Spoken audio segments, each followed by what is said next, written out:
It is time, it is time, it is time again for us to experience Gran Turismo after such a long time. We are unfortunately on team controller this time. We're gonna make the most out of it. Let us cabbage and jump right in, shall we? First things first, let's buy all the cars we need, right? Let's buy all the cars we need. The Fiat Panda, let's go. Adorable. Adorable. Welcome to the club. You're gonna be the first car I drive. I'm gonna get in you right now. Mitsubishi! Mitsubishi! This is what I saved all my hard-earned money for. I don't think you can jack up the Espace F1 because it's already like a tuned high-performance car. It's got an F1 engine in a van, right? I don't think you can tune it even further. Imagine doing an engine swap in this. Like, what? Engine swap what? You put the Red Bull X2010 engine in this? Yeah, it's just crazy. Sure. I mean, this car is already crazy, right? make it 10 times more crazy. Why not? What's the worst that could happen? Next up, time to buy some new cars. Trying to buy some new shinies. Ferrari! Ferrari! Ferrari! Where are you? Woohoo!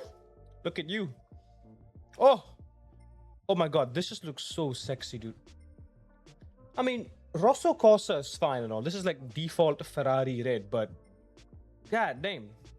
God damn. This is something else. Rosso Imola. That is sexy. Gotta go with Rosso Imola. That just looks phenomenal.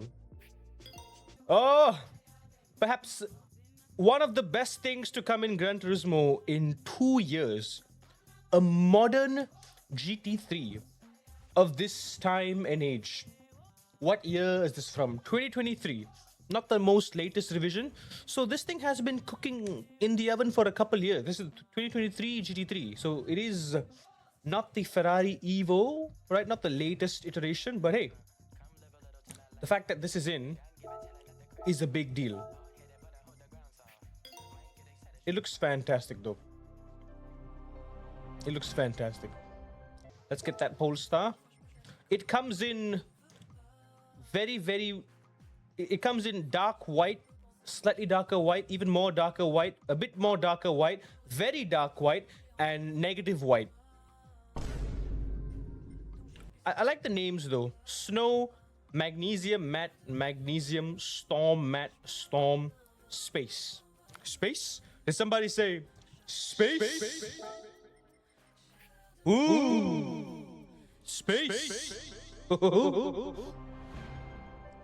We're gonna take this car to space. We got the Mines Skyline. I vividly remember this car from Gran Turismo 4. If I remember the lore about this car, right? Mines is a Japanese tuner that kind of kickstarted electronic tuning.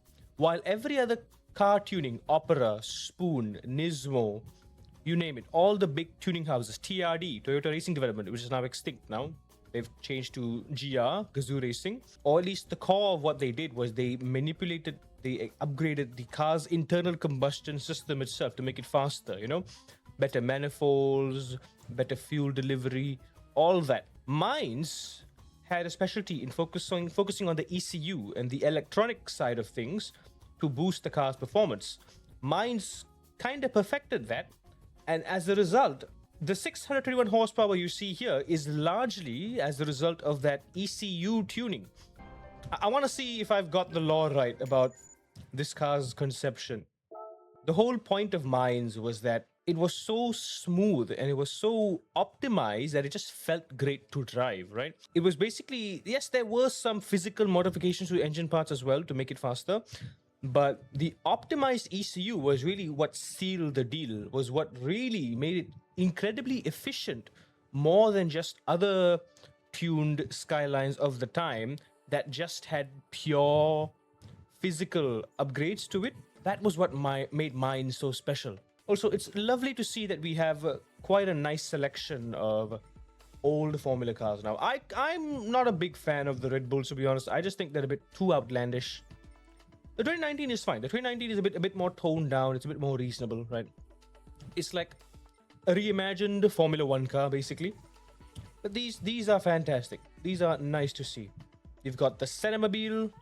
You've got like a Benetton-looking mobile. Now, I'm looking at these. I'm not noticing a lot of difference in it, honestly. The body looks exactly the same. The only difference I can really see is the front wing. This one is more early 1960s F1 with the pointy droop snoot nose, back when the Michael Schumacher, Ayrton Senna days with the Benetton. This one is a bit more, I think, a bit more modern, where the front wing is hanging off the nose by two separate pylons. So this was I think when aero development was becoming more and more nuanced. Technology was advancing in the Formula One. Now, I don't know if they've changed the physics of the tire model in this update. I'm not sure. I don't know if they did. I don't know if they didn't. All right. What car shall we take for a spin first, lads? Haha. OEM. I know what I'm going to take for a spin first. Fiat Panda. It's got a very healthy 29 horsepower. Here we go.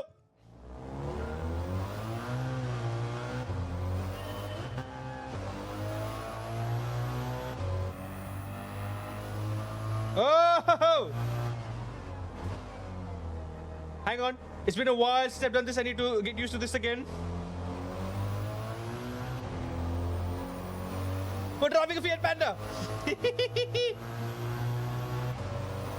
Woo! Speed.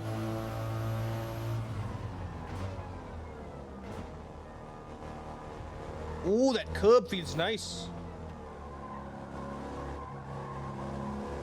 Ooh, squeeze it on the exit. The understeer is crazy.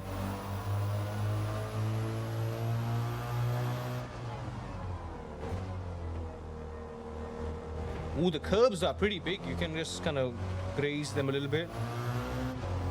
Get up close to the wall. Now you open this corner up and then keep it tight here. Into the braking zone. 100 meters. Another chicane. Oh, understeer!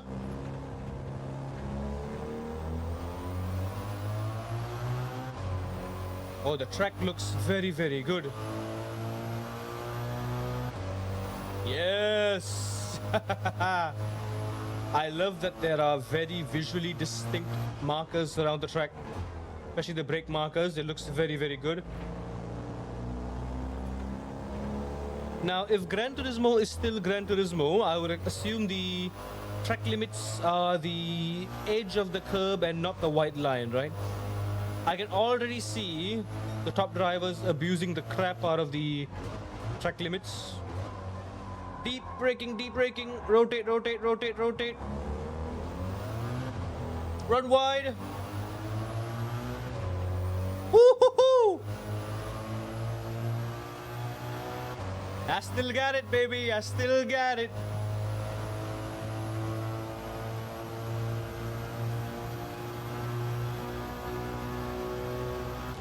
This is how I began my Gran Turismo back in GT Sport when I got a PS4. This is how I learned to drive, by the way.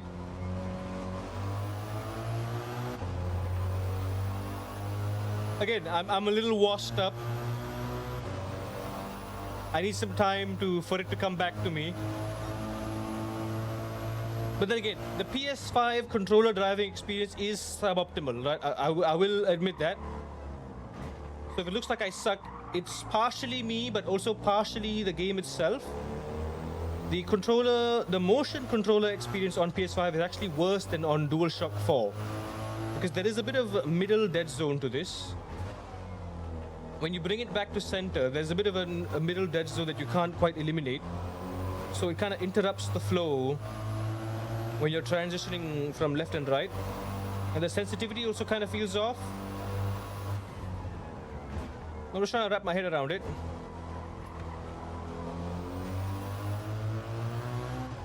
And honestly, I love the haptic triggers. I love them. But if you're really trying to be on the limit, if you're trying to be precise, the haptic triggers just hold you back. The haptic triggers really hold you back a lot. Especially the brakes. There's the reason why I didn't set it to strong and I set it to weak. It's so hard to smoothly trail brake the brakes. It's very, very hard. It doesn't... Yes, it pushes back against your finger, but you can't release it smoothly. And also, yeah, there is a dead zone. Yeah, it's very janky. Now, I love it, but it's nice. It's nice in a game like WRC, but in this, it's honestly holding me back. Turn it off. Accelerator is nice. I'll keep that on. It doesn't really add much. I still prefer the DualShock 4. Again, mind you, back in the day, I was still easily a top 3% driver in Gran Turismo. There we go. Without the active trigger, I can easily... There's no dead zone, and I can properly trail brake smoothly, exactly down to the percentage that I want it to. Yeah, I need to really be smooth with my fingers. I've forgotten how that feels like.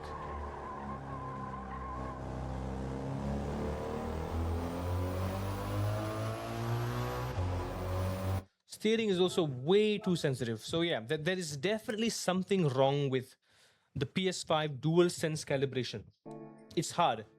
I wouldn't be surprised if I suck at this, but I know for a fact that the DualShock 4 was a significantly better controller driving experience than this. It honestly feels gimmicky, right? It serves a little competitive advantage.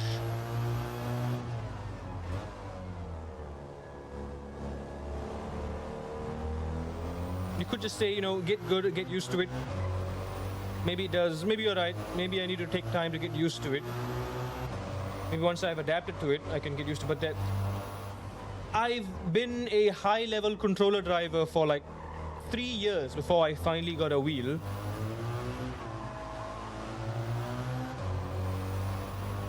I was top 20 in the country and one of the fastest controller drivers in the world at the time as well.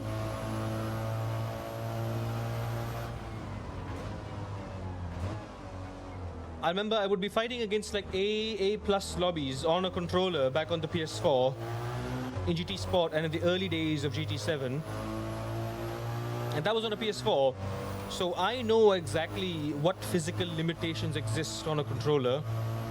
And when I got a PS5 and I changed to controller, I just knew that there was something really holding me back with this controller dynamic. It just felt off.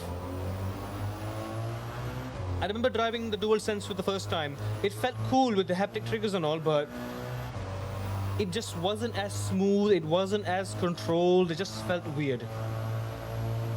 And don't even get me started on the thumbstick. Thumbstick is just, in my opinion, inferior. You have way less control over the steering inputs with the thumbstick because of the steering dampening. So you have way less control. Motion steering, it kind of trains you to kind of think of it as you're holding a fake imaginary wheel. It's like driving without force feedback. That's basically what it is. There we go. And if you're wondering where I picked up all my sim racing bad habits from, this right here. I basically drove with zero force feedback for 3 years. And I drove with my fingers instead of my pedals for 3 years. So I still carry the remnants of those bad habits with me till this day, that I'm still trying really hard to eliminate.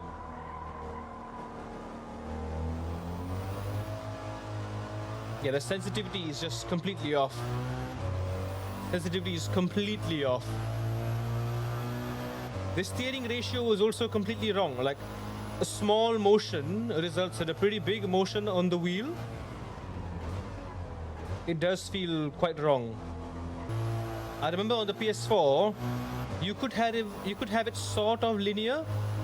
It wasn't 1-to-1, but it would still be far less sensitive.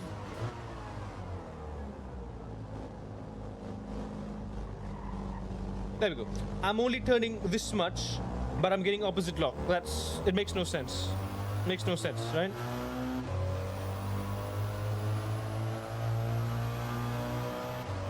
I kind of like Gilles Villeneuve. It's a nice track that's got a nice flow to it. What do y'all think so far of the Gilles Villeneuve? Look at that. I like the Fiat Panda. It's fun. Jacked up Fiat Panda. Pretty good. Should we drive the stock Fiat Panda on the Nurburgring? There we go. The data logger. Oh, wow. Look at this. Look at this. Oh, look at that. Look at that. You've got a rewind there. There's the accelerometer. Okay, squiggly line, I think, indicates trail braking. Or you can decrease or increase the scale of the graph. That is very neat. I can also zoom in, zoom out on the map as well. Okay. Okay, moving left and right zooms the speed chart. Zooming up and down zooms the track map chart. It is so precise. So precise. What do we got here? We got view 1. View 1, view 2, which has the individual, and you can select it as well. Ho, ho, ho! You can see the... Look at that, the G-force, the peak G-forces. We're hitting -1G, just over -1G under braking. What about cornering Gs? Cornering Gs also, we're hitting just about +1, -1. So you can see how smooth you are on the steering by looking at this. RPM is RPM. You can see what gear you're using, your brake trace, how smooth your trail braking. Clearly not. I'm using my left finger after all. You can see your throttle trace on this. Yeah, not very smooth because it's also, I need to get used to my right foot again. I mean, my right finger again. What we got in view 3? What's this? I think this is also, yeah, accelerometer, centripetal acceleration. You can zoom that. Car info A. Oh, wow. Okay. This is such a useful tool to see just how the subtle suspension changes the differential aerodynamics. Basically, yeah, the big three, right? Ballast, power restrictor, ECU, aero, diff, suspension. You can compare like tune A to tune B and see. You can actually see now. You can just pull up maybe the lateral acceleration. You can see the top speed. You can see what gear you're using. You can see how smooth your inputs were. You can see if you're carrying more speed in the corner. For example, minimum speed. Let's pick a corner. Minimum speed through turn 1. You can just kind of pick it. You can compare. So what about 50 kilometers here? So if tune B, maybe you carry a bit more minimum speed, a bit more lateral grip, right? It's going to be such a useful tool. This is genuinely amazing. This is genuinely amazing. Okay, can I just choose the same car, but choose a different lap? So just to kind of give us an idea here. Look at that. So we got the same car to compare. Let's compare with that first lap. Look at that. Look at that. So that right off the bat. So you can see braking into turn 1. My faster lap, I carried a much higher top speed. I braked a lot later. I reached my minimum speed very late into the corner, whereas the slow lap, I reached my minimum speed very early. And then I accelerated a little bit earlier. And then I smoothly decelerated. There we go. Very, very late maximum rotation point. Whereas here, my maximum rotation point was very early. Right? But I still got on the throttle very late. So you can see the slower track. The slower lap was actually carrying more speed. And you can see as well how much G-forces. I can rewind this slowly. Yeah, you can see. There we go. The faster lap, I was pulling more Gs through the corner. The slower lap, I was pulling less G's to the corner. This is very cool. This is very, very cool. And you can see my throttle trace. You can see the correlation. If you want to see why you have more speed, look at this. Change the graphs. See what is affecting, what is causing you to carry more speed. Are you influenced by the brake? Are you influenced by the throttle? How much lateral G's? How much grip are you actually giving the tires at that given moment? This is a very, very useful educational tool here. This is gonna straight up revolutionize GT7 coaching. You know what? I may be on controller now, but with this tool exclusively, I may be on controller. I think I might be down to do GT7 exclusive coaching, man. Because this is accessible. It's free. It's in the game. You don't need PlayStation Plus or any of that junk to access this. It's in the game now. Right? I can just pull up someone's lap. Like if I'm giving someone coaching, I just pull up their lap and we can analyze together this and we can just point, okay, maybe you could have carried a bit more minimum speed through there. Maybe you could have turned a bit harder there. Or you were turning too hard there, so you're getting understeer. So you can see your speed was reducing. You were scrubbing the tires there. And why were you understeering? You can see the throttle. The throttle trace was too high, so you understeered. So cause and effect. Cause and effect, right? If you understand what it's trying to tell you, you can see where it results. You can see the result, right? You can see what comes out of it as a result. It's absolutely incredible. And I love how simple and intuitive it is as well. They've done a very, very good job at it. They've done a very, very good job. I think these little increments, is the distance, not time. So yeah, the graph is accelerating in terms of distance. 1250, 1500, that's the distance we're traveling, not in terms of time. Yeah. So it is in terms of distance. So kind of makes sense. You can make sense of all this information. This is incredible, man. Oh, you can use the touchpad to scroll through. So good, so good. And even better, you can actually just compare. Just pull this up. There we go. See, you can compare. You can see, oh, look. So you can use a bit more space on entry. Go as close to the wall as you can. There we go. Yeah, you see, you weren't using all the apex here. This one, you were over the apex within track limits. Cut that a bit more. There we go. Use all the track. And you see how the car's pulling ahead. Yeah, see how close you're getting to the track there on the limit. It's so good. Gran Turismo really cooked with this, man. My God. This wasn't on my bingo list. This was not on my GT7 bingo list. There we go. We're braking hard. Taking a bit more of a later apex. There we go. See, we hit the apex there. We accelerated earlier. But it was a bit of a janky movement there, which dropped our minimum speed. We scrubbed off the speed there. But you see the point. This is phenomenal. God damn.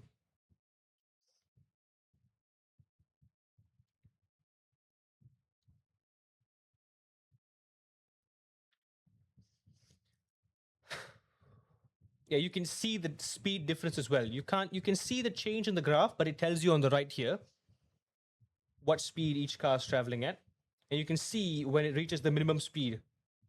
So for example, there we go. My faster lap, I'm carrying a bit more speed. I'm using more of the apex. I'm trail braking up until here, right? And then you can see the exact moment. You want to make sure, there we go. Just change this.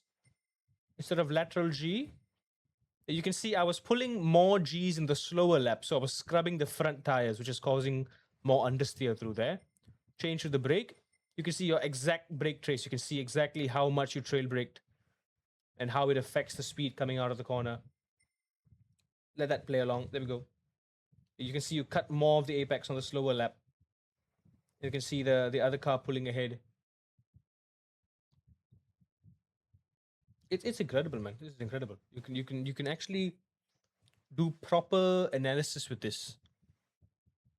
It's really, really good.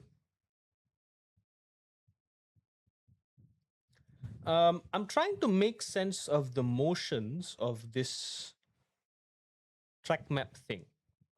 Because I know, for instance, this is a 4-second slower lap. But according to this visual graphic here, the cars are kind of going side by side, which makes no sense. You can see the gap here. The gap here is increasing. So there we go. So coming up to like turn 1, 2, 3, 4, 5. Coming up to turn 5, turn 6, after the first chicane, I'm already 2.5 seconds ahead. But according to this graphic, I'm side by side. So, okay,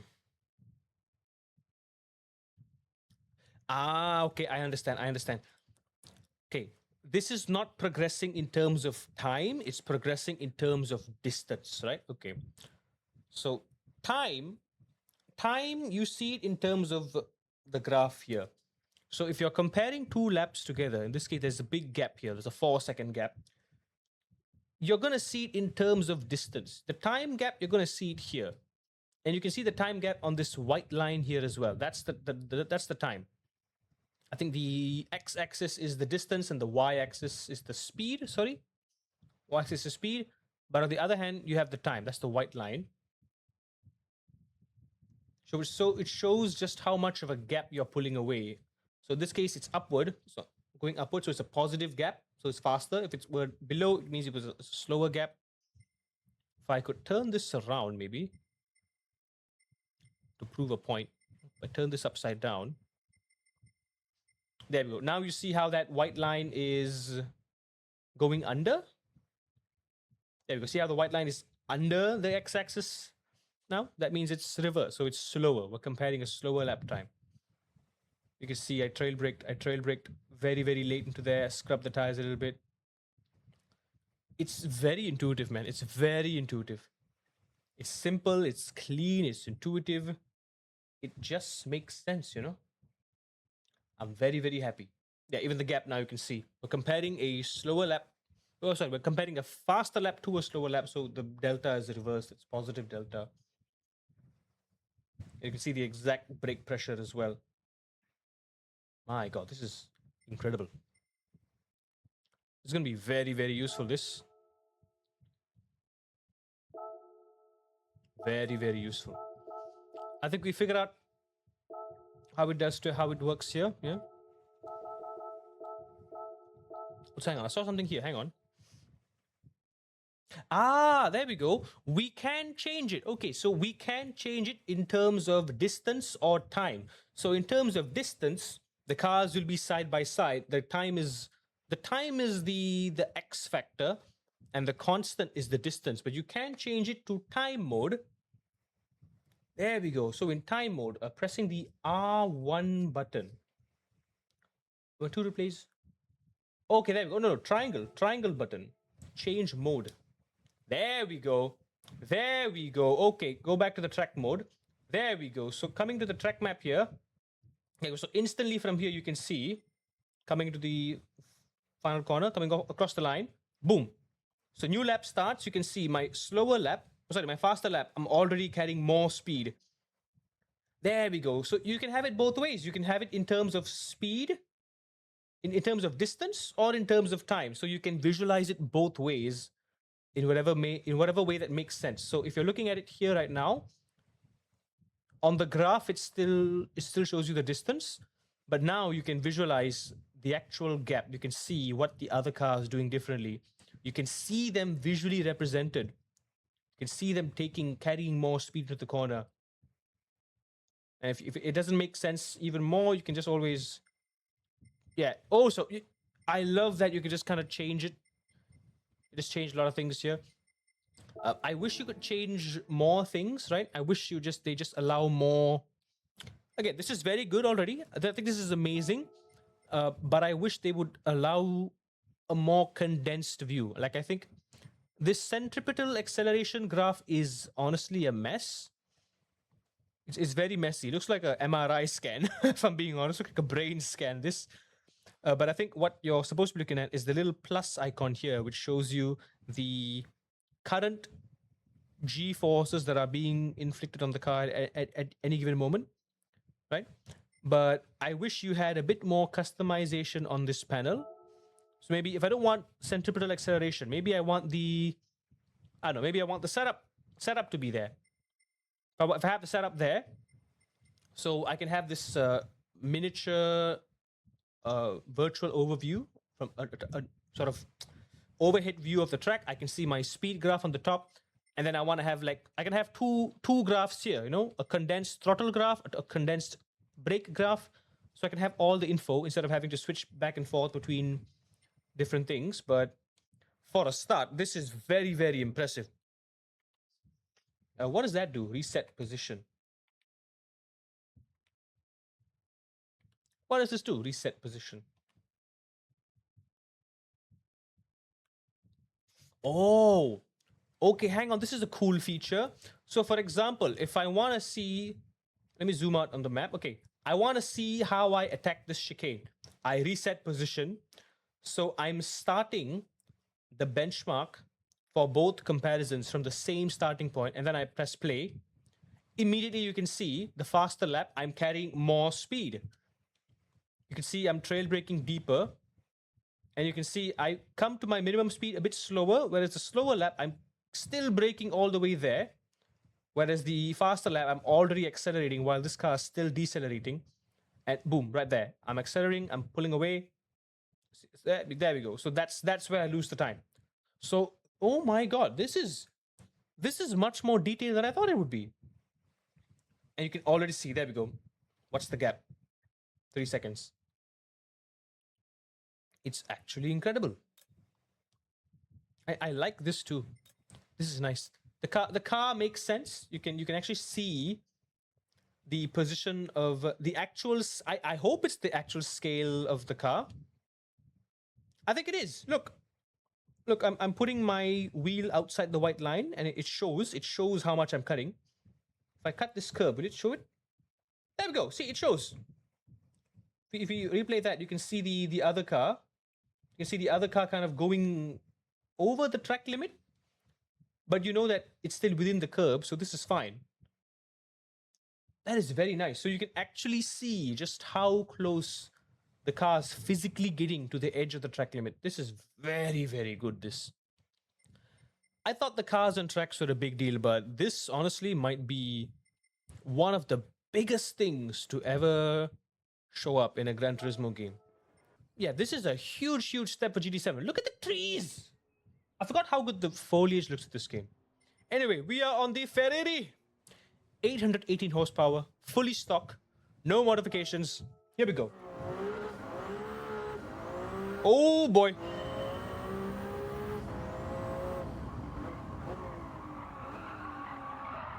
Oh God.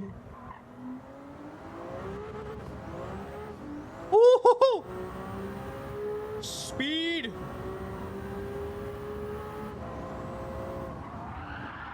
Oh. We're fine, we're fine. We're fine. We're fine. Yeah, this is what I don't like about the PS5 controller. I'm turning 45 degrees, but I'm getting a full 180 opposite lock. I genuinely despise that. It wasn't this bad on the PS4. I do remember that. It wasn't this awful on the PS4. This alone is making the controller driving experience just undrivable. At this point, it's kind of worse than thumbstick driving at this point, because you just have no sensitivity. And I've turned down the sensitivity all the way. Sensitivity is down to negative too, right? It's negative sensitivity. I can't change it any other way.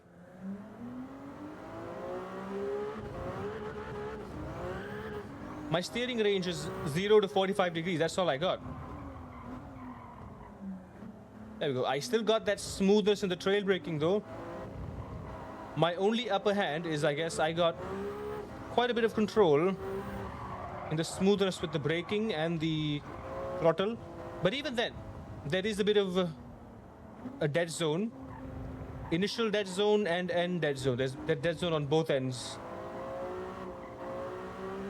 And there is a big steering dead zone. Let me demonstrate. Let me go a bit slow. Okay, now I'm at center. I'm turning left. I'm going to turn right. Notice how when I center the wheel, it kind of pauses for a split second in the middle before it actually transitions. But I'm not pausing in real life. In real life, I'm just going left, right, left, right, left, right. But in the game, it's kind of pausing in that middle transition. Why does it do that? I don't know. I know for a fact it doesn't do that on the PS4. So that jankiness is very off-putting. It's very, very off-putting, that. I don't like that one bit. I don't like that jank one bit.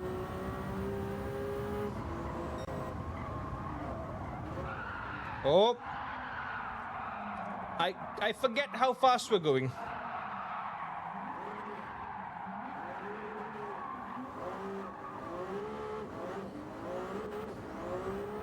Car sounds great though.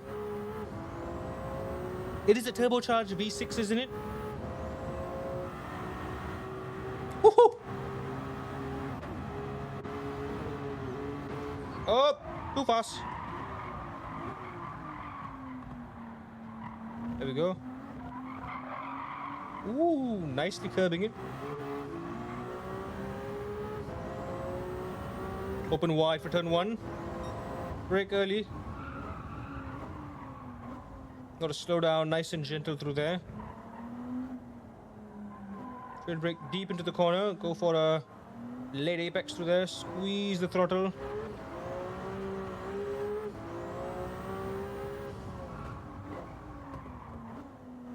Okay, can get a bit more brakes.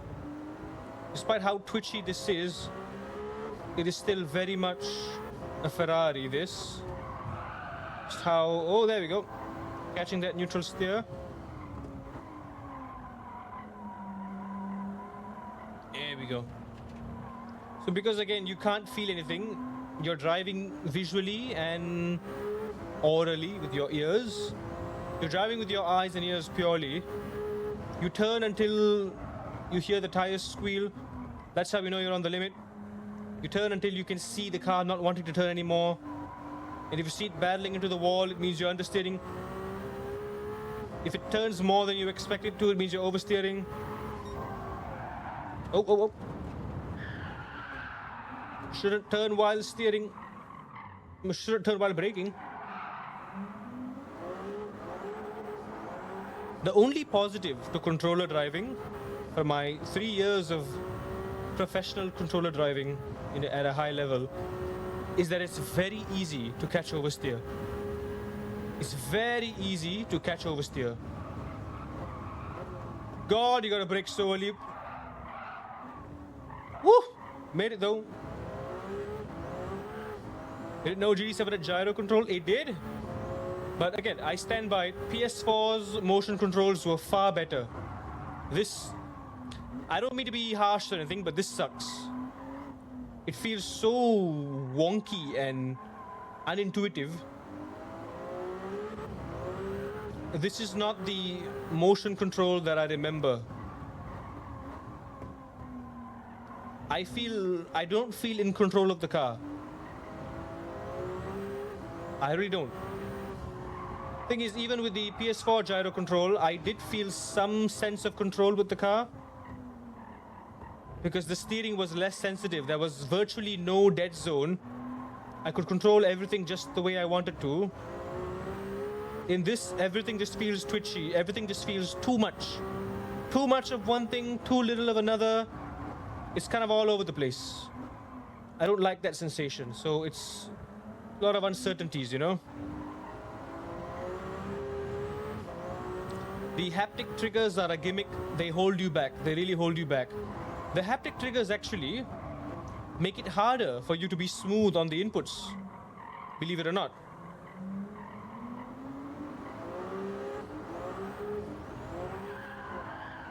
There we go. It's very easy to catch oversteer because a small movement gives it full opposite lock, which instantly saves oversteer. So it's super easy. Gotta brake at 200, but there is no 200 meter board. Oh, we binned it, we cooked it. Ooh. Very, very sprightly thing, this. Yeah. I want to try the Mitsubishi FTO here. Completely default, fully stock. This is a Nikon, this. Look at that.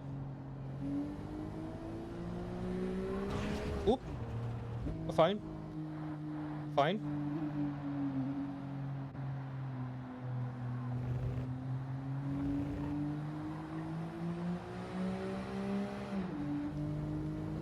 This used to be my main driving camera back in Gran Turismo, back when I was still on controller. But now I've kind of evolved into this. I've learned to get used to this one. Although I hate it. Let's go back to cockpit cam.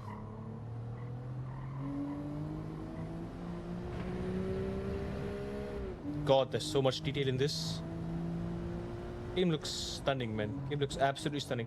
We're on comfort soft tires, so yeah. This is just a pure road car, this. Someone just decided to bring the average sport daily driver, sport car daily driver to the track with the stock tires. There we go. When I turn off the haptic triggers, I have so much more control. Look how smooth I can be with the throttle. I can modulate it with ease. And there's nothing pushing back against my finger, so it doesn't strain my fingers as well. Very nice, very nice.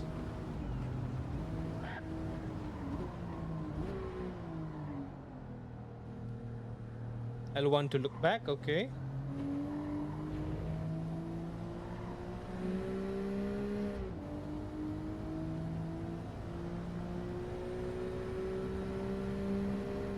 So in a slower car, you can keep a tighter line here because you won't have to brake as much in a straight line as you would with like a higher horsepower Ferrari, for instance. Yeah, because of the sensitivity, it's really hard to gauge when you're on the limit of grip because it all happens so fast. You're reaching the corner too quick, you're reaching the maximum steering angle real quick. You can't be slow and deliberate, especially for these slower corners where you have to really be patient and set up the corner. It'll be much trickier in a high downforce car as well. Woo!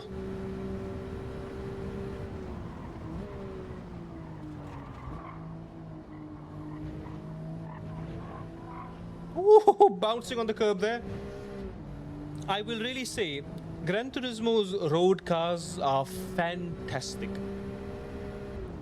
Right? They are, I would say, on the same level. They are right on par with the Assetto Corsa Evo's level of just how engaging they are to drive. They make you feel so connected to the car. The car behaves exactly as you would expect them to behave in real life. They look amazing, they sound amazing.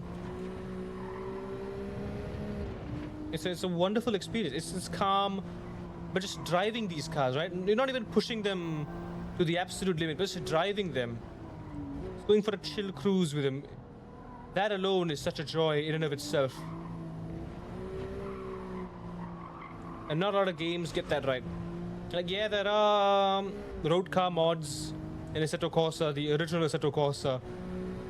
But those, even that feels a bit hardcore. AC Evo and GT7 have got the sensation of just driving a normal sport car. The fun. These two sims put the fun in it. If you want something hardcore, pick a track car or tune it up. Then you get something a bit more sharper, more agile, a bit more speed, something that needs a bit more finesse. Oh yeah, well, we're braking too early there. So, like, for example, I wanna hold a specific steering angle. It's not quite 90 degrees, but also not 180. But because I have virtually no control over the steering sensitivity, it's so hard for me to get that exact steering angle for that exact grip that I desire. Too little, and I'm not turning enough. Too much, and I'm understeering. So that's a very, very big issue.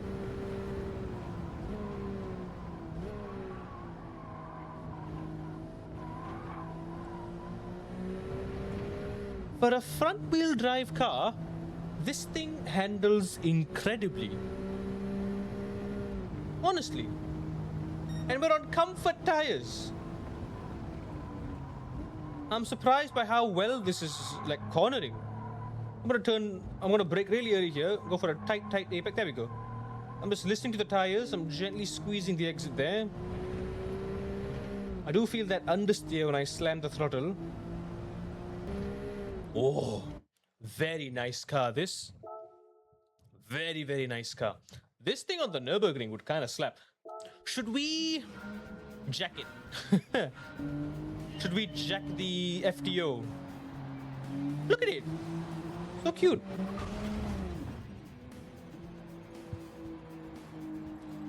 Perhaps one of the best replay modes ever.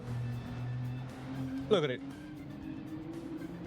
Staggering. Staggeringly good. The grass, the curbs, the track detail, the scenery, the trackside assets. Top notch, man. Top notch.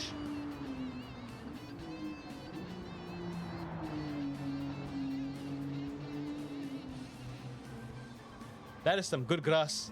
That's some really good grass. Beautiful. I love this car a lot. I love it a lot. Yas in the chats if you're ready, guys. Let's go. Yes, okay. I'll accept multiple A's. Here we go.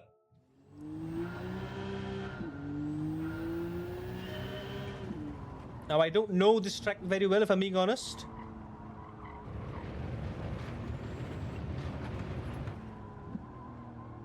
Final corner.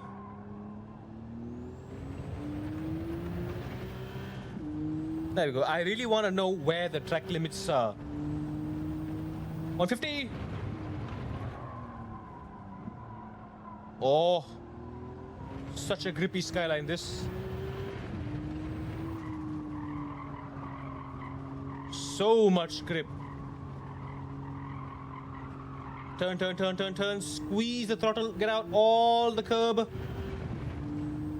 There we go. Usually I'd brake here and go for the chicane, but here we're going for the long hairpin, which is over there. Whoops. Then punch it. Now, hang on. The curbs aren't completely flat, unlike Bahrain.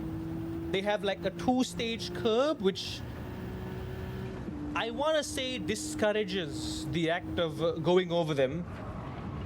There we go, there we go. There is a bit of a big dip coming through there. Yeah, I would imagine that would unsettle the car's balance. Yep, there we go. It bounces the car a lot. If you have a stiff suspension, that would mess up your exit through there. But the eSport schmucks are gonna find a way. They're gonna find a way. They're gonna place their car on the very edge of the track limit. There we go. They're gonna put their wheel on right on the very edge, and they're gonna cut the track as much as they can anyway. When there's a will, there's a way. When you're desperate, you're gonna get up to shenanigans. You're coming into the hotel sector. I've always found this sector to be very tricky because I never could really pinpoint the exact line through here. It seems like there's a lot of consecutive corners, so I would expect to sacrifice one corner for the next.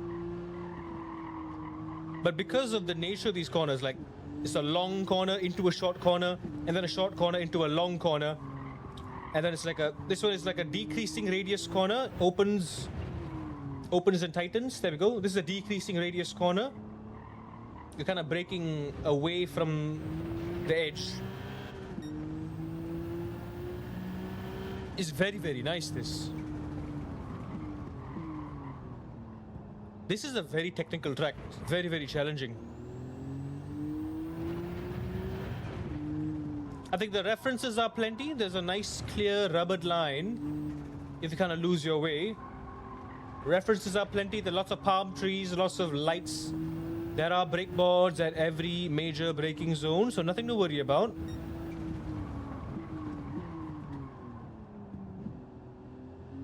It is a very long hairpin. There's a late apex hairpin as well. It's giving so much grip. So much grip.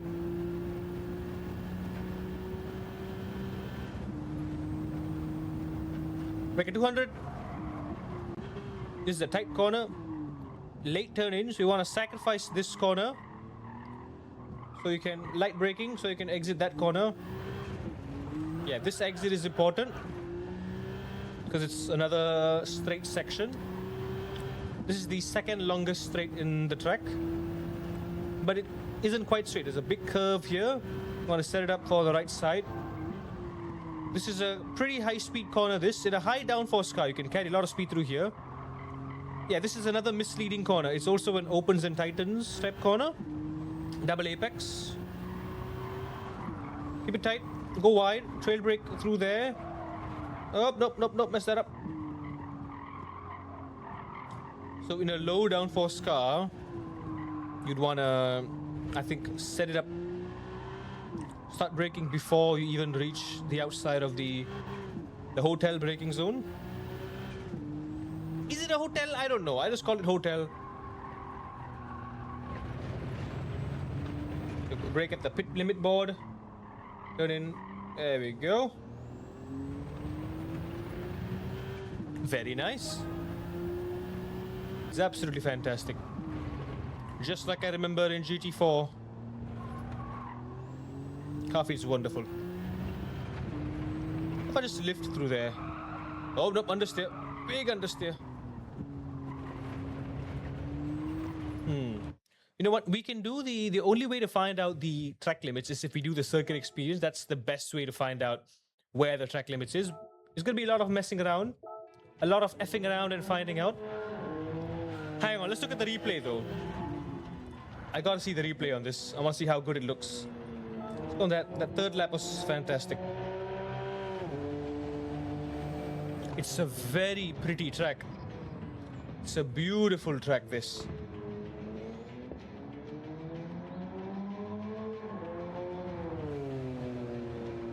The car's fantastic. The track is fantastic. It does. The Nissan is a handsome thing. Handsome thing. It's very, very well tuned. The inputs, it feels sharp, right? The stock Nissan, it's good too, but it feels somewhat sluggish. This one, like the throttle is sharp, the brakes are sharp, the steering is sharp, the corner exits feel nice and tight. There's a bit of snappiness, but you can also keep it under control. Right? And again, I'm on controller, so I am maybe exaggerating the throttle and the brakes a little bit more. I'm not perfectly smooth with it, but even then, it's letting me still be on the limit. So it's a very well-tuned driver's car. This on a wheel would feel fantastic, I would think. You know what? For a depressing track condition, we're going to use the most depressing car. I know I said I wouldn't drive this, but it's kind of fitting. There we go. Depressing weather for a depressing car. Fitting, I guess. Yep, it doesn't turn because it's a big refrigerator. It's a glorified refrigerator.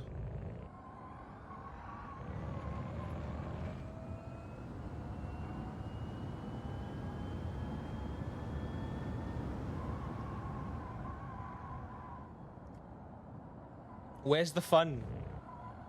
Am I having fun? I don't know, you tell me. Holy understeer.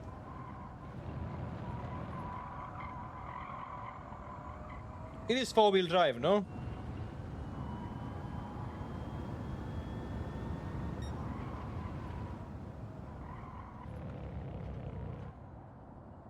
Oh yeah, if you look at the rubber light, it does suggest a later turn-in point too.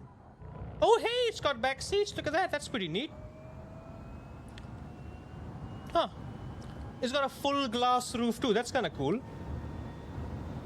This is just a nice passenger car. It's like a Tesla. Looks pretty cool. 150 kilometers an hour down the straight. Not bad.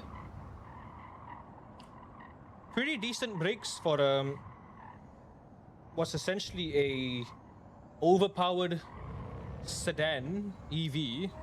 Not bad at all.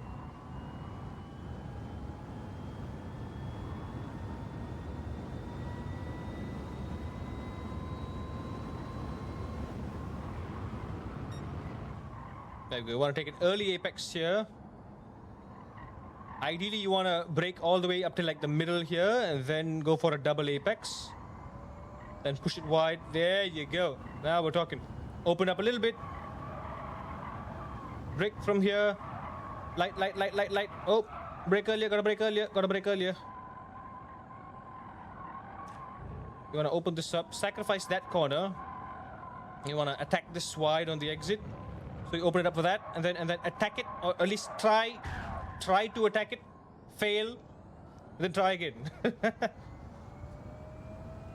This is an open corner. Set it up for the side. Never mind, it doesn't want to turn. That's okay. Set it up for this. Turn early.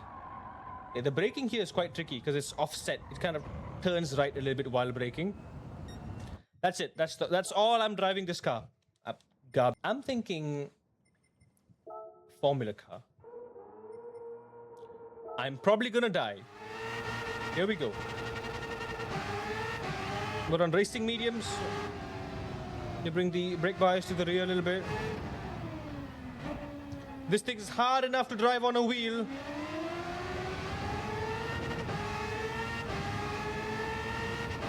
Oh my god, it screams. A lot of downforce.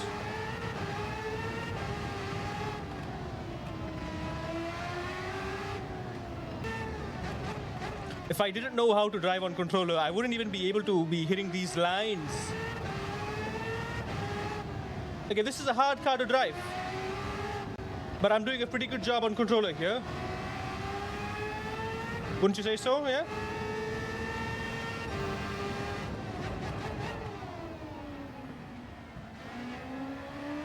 That is the late apex I'm looking for.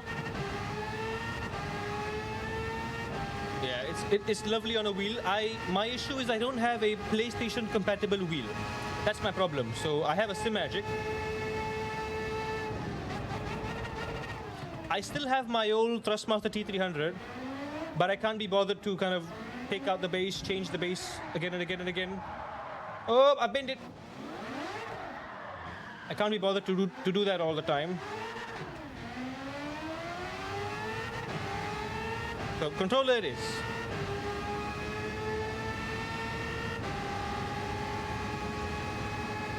Breaker 100. It seems like there is a bit of a positive camber there. So yes, it is a double apex corner. There we go. Trail brake up to there. Open up this corner. Sacrifice this first corner a little bit. And then attack this corner. Wide on the exit. And then set up the exit through here. Push.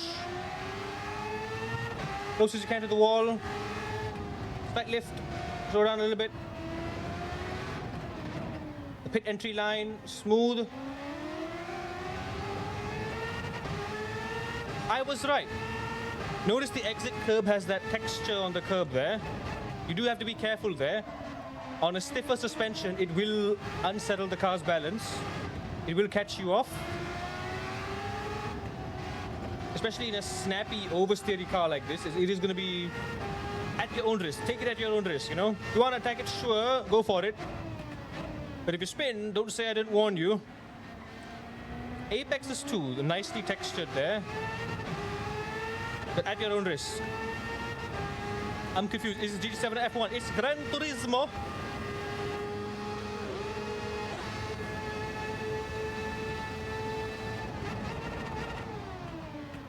Oh, the brakes are so powerful. So damn powerful.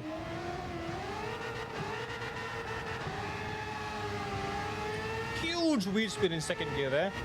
I think it's a bad idea that I'm downshifting to second. There's a plane! Brake late, turn in, turn in, turn in. There we go, trail brake, maximum rotation point, beautiful. Beautiful. That's exactly what you're supposed to be doing. Open wide, trail brake in, hold the brake, hold the brake. Sacrifice the entry. A little bit, little bit, little bit. Push wide. Early brake, turn, attack. Attack, attack, attack, attack, attack. Close to the wall.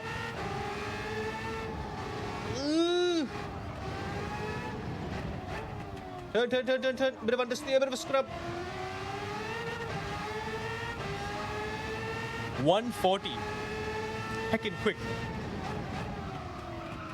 Heckin' quick this. Can I just lift through here?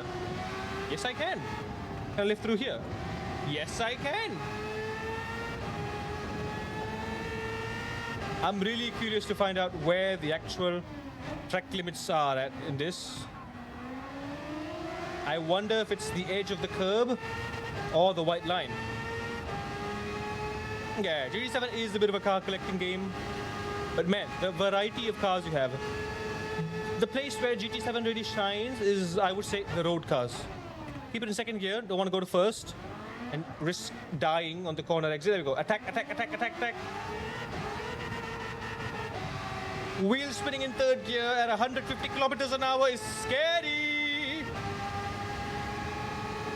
Okay, brake late, brake late, brake late, brake late, brake after 50. Trail brake, trail brake, trail brake, trail brake, trail brake, trail brake, trail brake, trail brake. Yes! Beautiful. Beautiful. That's exactly what you need to do. Trail brake, trail brake, trail brake, trail brake, trail brake. Out of the brakes, turn in early. Sacrifice that entry. Open it up. Carry some speed through there. Push it wide, early on the brakes. Hit the apex. Squeeze. Clench. Bit of a lift. Mess that up. Hard brake through here. Turn in early. Hit the apex. And squeeze it out. Woo! Bit of a slip. 2 seconds quicker. God damn. This is the car. This is an car. Very quick. Very challenging though. I'm surprised I only spun once. I'm surprised I only spun once. Oh.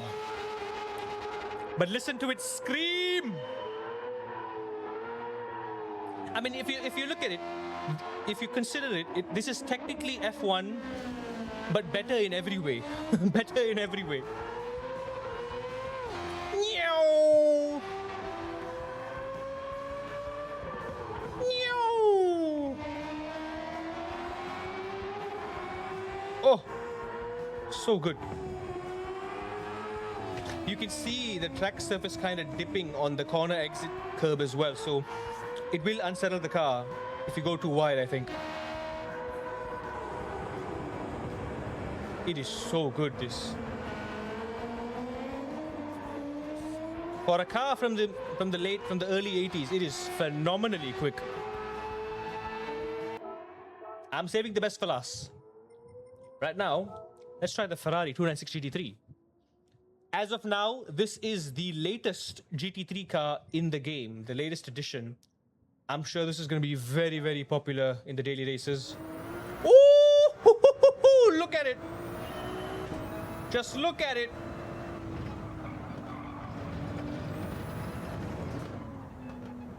Whoa! That sounds very good, that.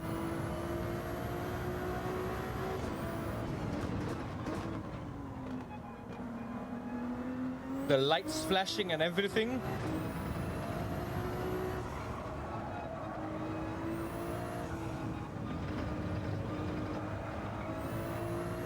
Squeeze!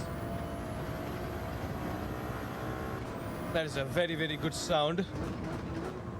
To be fair, this is perhaps the worst sounding GT3 car ever out of all the other GT3s. But they've done such a good job at modeling it. It's still good. It's still really good. Look at that. My God. Oh, hey, watch where you're going. Watch where you're going. Watch where you're going. 150. Brake hard. First gear. Oh, not enough. Not enough. Squeeze. Woo-hoo-hoo. Look at that steering wheel glow. Oh ho ho! Sounds very good, looks very good, feels very good. Definitely a Ferrari, this. It's super sharp, super agile. Finally, the 458 GT3 can retire. Super wide, brake, brake, brake, brake, brake, brake, brake, brake, brake, brake, brake. Sacrifice the entry to this corner. Push this corner. Look at that arch, man. That arch is so pretty with the lights. Squeeze. Look how pretty that is. Slow down here. Brake.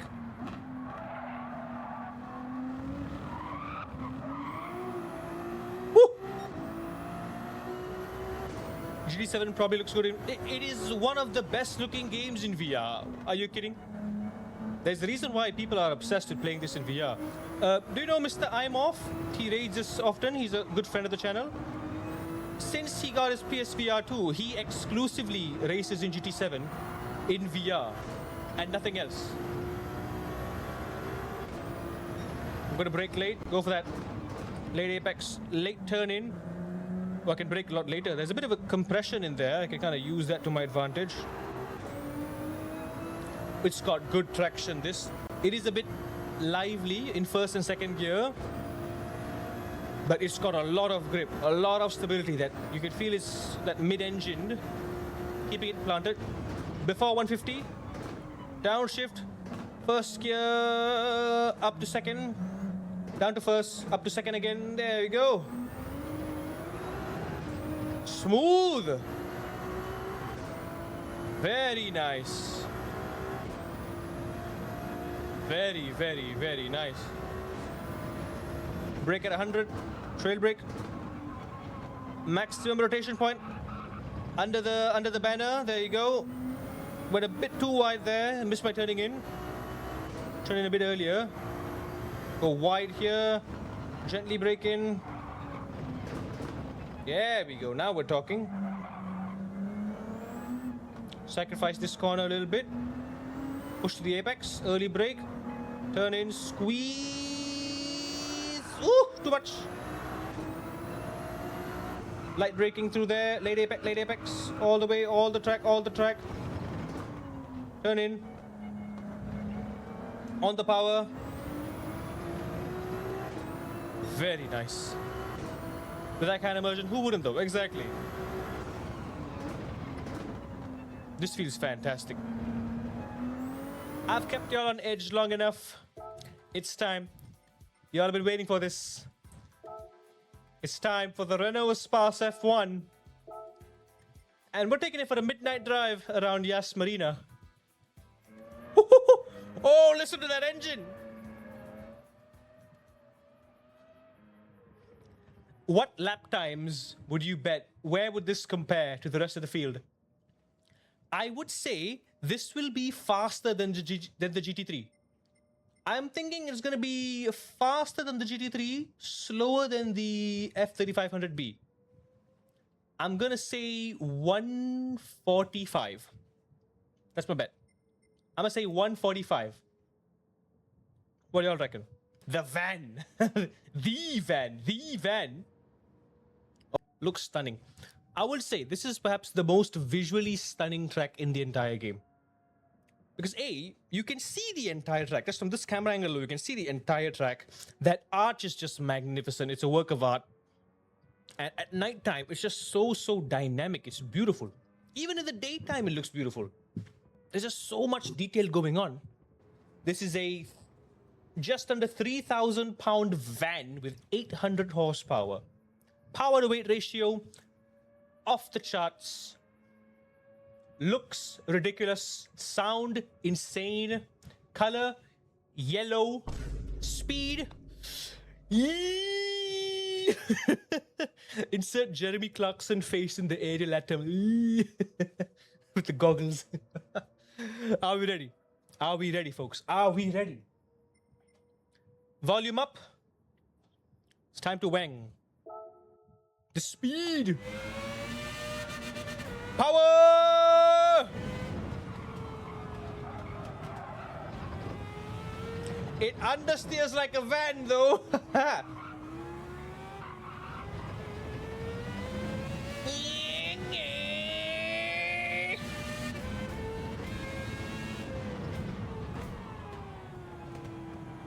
Ooh! I'm drifting a van! How does this thing have downforce? What's generating all that downforce? Ho, ho, ho, ho.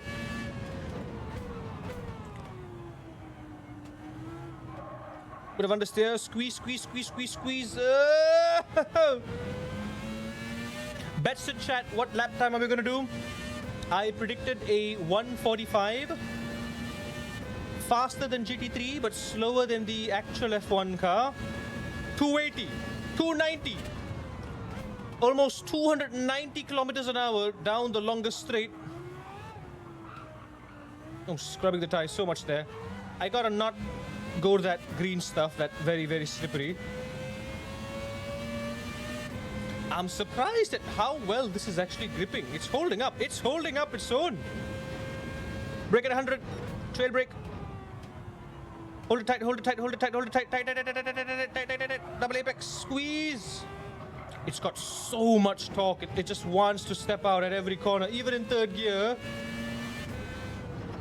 Brake, brake, brake, brake, brake, turn.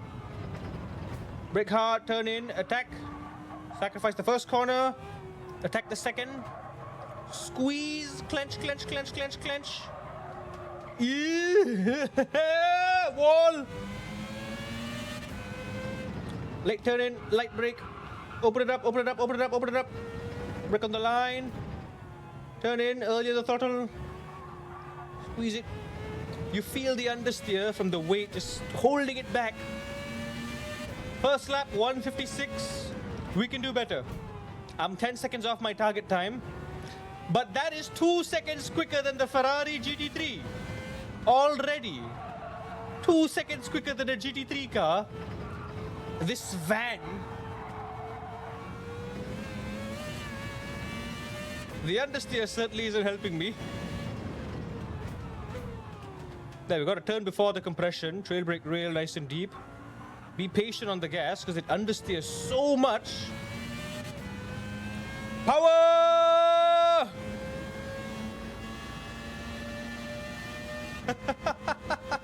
What a wild thing. 150, brake hard.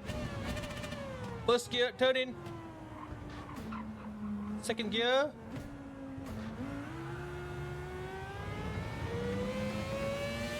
Very clean exit. There we go. A full second on that exit. Come on, I reckon I can do a 150 at the very least. Brake at 100. Stream, trail, trail, trail, trail, trail, trail, trail. Keep trailing, keep trailing, keep trailing.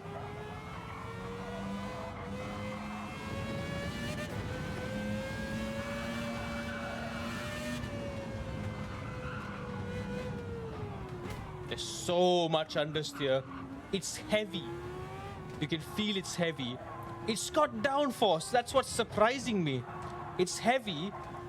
It's got GT3 levels of downforce, I reckon.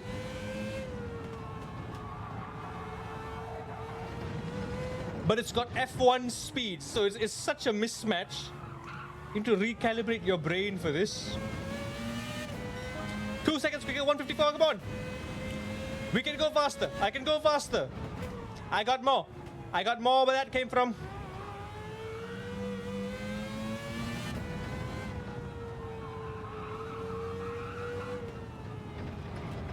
Cut the curb, cut the curb, cut the curb. Curb it, curb it, curb it. That's not track limit, I'm sure.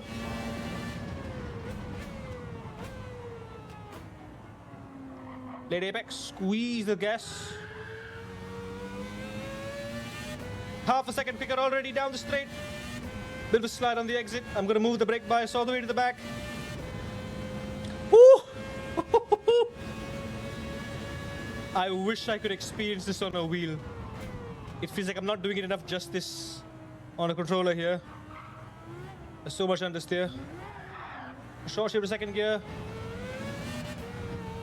Oh, lost a bit of pace on the exit there.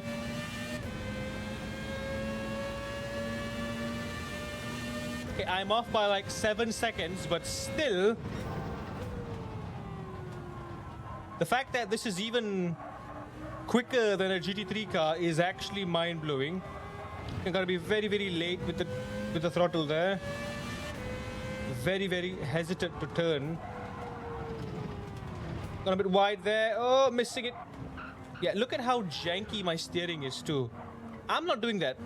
You can see my hands are barely moving, but The inputs are so sensitive that I really can't do anything about it.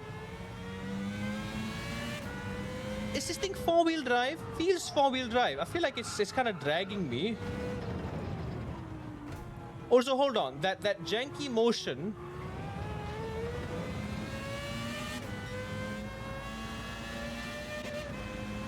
Hang on.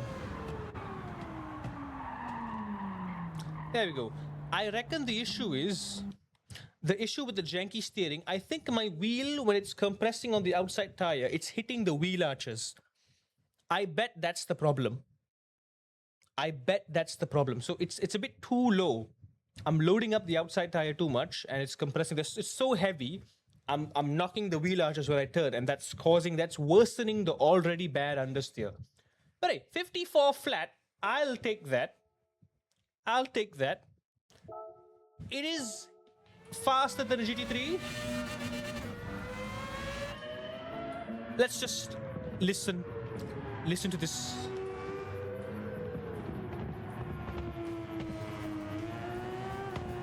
Look at it go. Look at this box go. As far as boxes go, I would say they chose a good box, though. It is an aerodynamic box. It's a wedge. It's a big wedge. Look at that. It's one big wedge.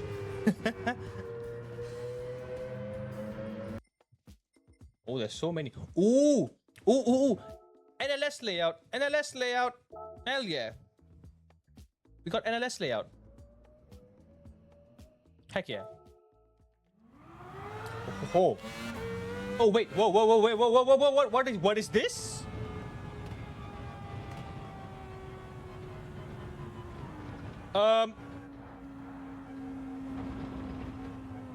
Why are we driving the Nurburgring in reverse?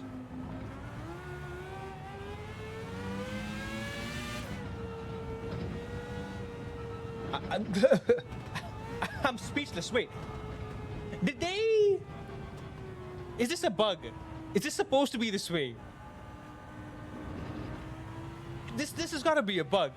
There's no way this is real. For legitimate safety reasons, you don't drive the Nurburgring in reverse. But wait, Ray, is this for real? Why? Why are we driving the Nurburgring in reverse?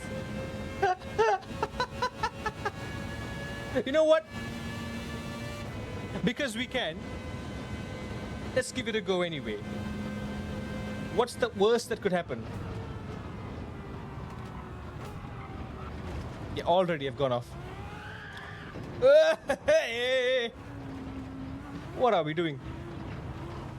What are we doing here?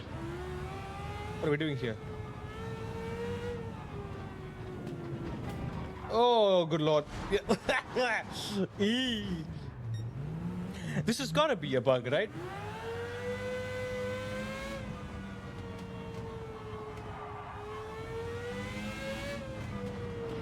This has got to be a bug. This can't be real. For safety reasons, you don't do what I did, driving the 919 hybrid on this layout backwards. The results are catastrophic.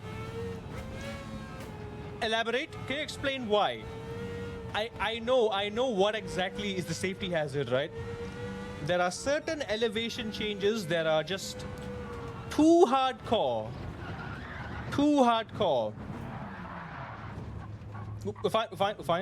Fine. But can you tell me what exactly killed you? The Flans got in reverse. Oh, Gran Turismo. They slipped in a nice little fun joke in the game there. Love that. Funny. Thought they were being funny. They thought they were being funny. Oh, I forgot. I'm steering with the motion controls.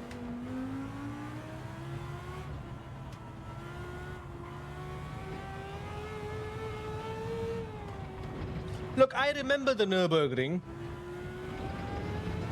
But piecing it together in reverse is harder than it looks. It's really hard.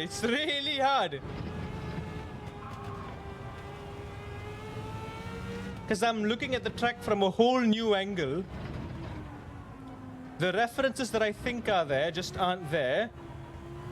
We're coming down here. I think, yeah, we're coming into the carousel. The long left-hander, but now it's a right-hander. And we're taking the carousel right way.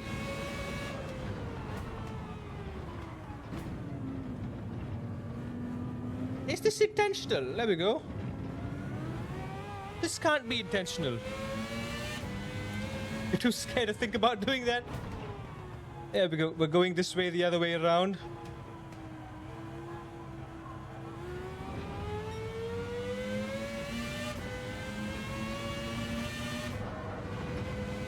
I think this is supposed to be the NLS layout. There you go. Mood curve the wrong way around. We're fine. Fine, we're fine, we're fine. I think this is supposed to be the NLS layout because this layout didn't exist previously. But I don't know how they messed this up. Ah, we're going through it. Ah! We got airborne. This is a flying van. Technically, we're going that fast because this is all going downhill. So we're carrying way more speed than we're supposed to down here. 300 kilometers an hour in that section. Lift, lift, lift, lift, lift, lift, lift, lift, lift. Ah! We're fine.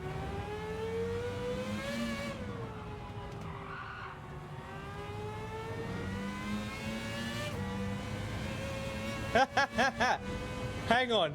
I wonder if anyone is doing any online lobbies with this track layout. I'm sure there are. I'm sure y'all are having fun. Nurburgring in reverse. There we go. Out, in, out. It's still out, in, out, backwards. Yeah, we're coming up down here. It's a downhill tight corner. Now it's uphill. Now this goes right. There we go. Woo!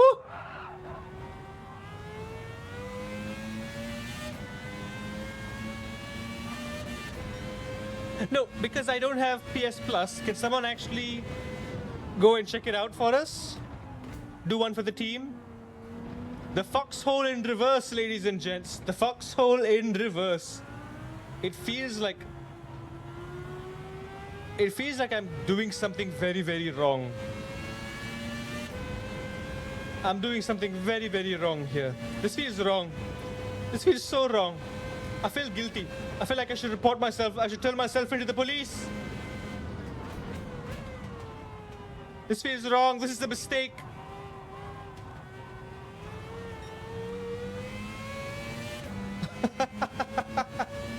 Oh, crest. Oh, we're gonna fly. We're gonna get some air here. We're gonna get some air here. Flugplatz in reverse. What could possibly go wrong? Reverse Flugplatz. We're fine. Okay. Downhill bend.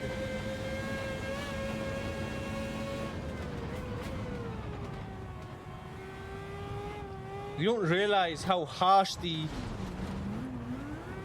elevation changes are until you're going backwards. Okay, can someone genuinely check online multiplayer lobbies and see if anyone's having fun in this, anyone's mucking around? I'm sure there are. I'm pretty sure there are. I'm also pretty sure there's going to be like another patch coming soon to fix this. If this is unintentional. If it's intentional, I guess we have a reverse Nordschleifer then. Coming up to Sabine Schmidt's curve. There we go. But we're not done yet. Oh no. We gotta do the GP circuit as well.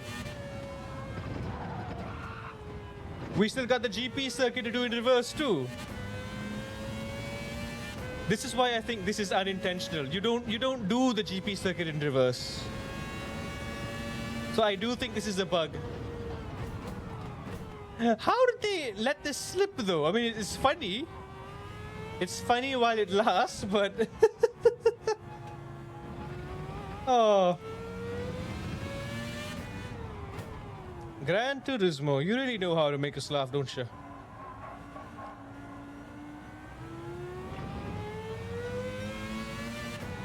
Right, coming into turn 1, turn the other way around.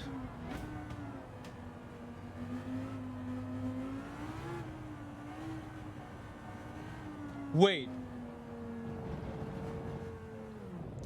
Pause. No. Hang on. Real quick, hang on. I saw something that might debunk my theory. Did y'all notice it? Are y'all seeing what I'm seeing?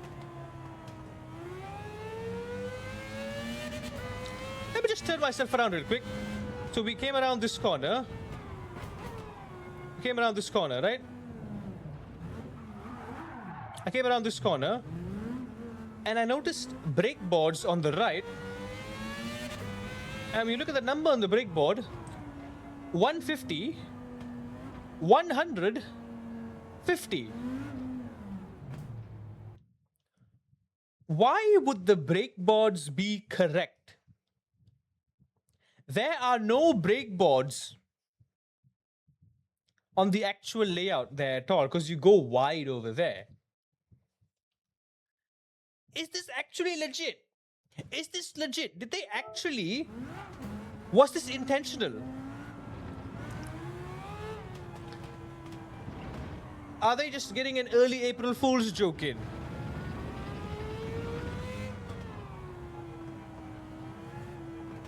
Why are the brake boards correct? Is this legit then? Hang on, that makes me believe that this is actually legit.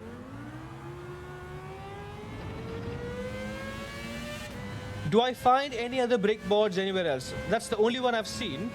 I've not seen brake boards anywhere else. Is there anything here? There's no brake boards here.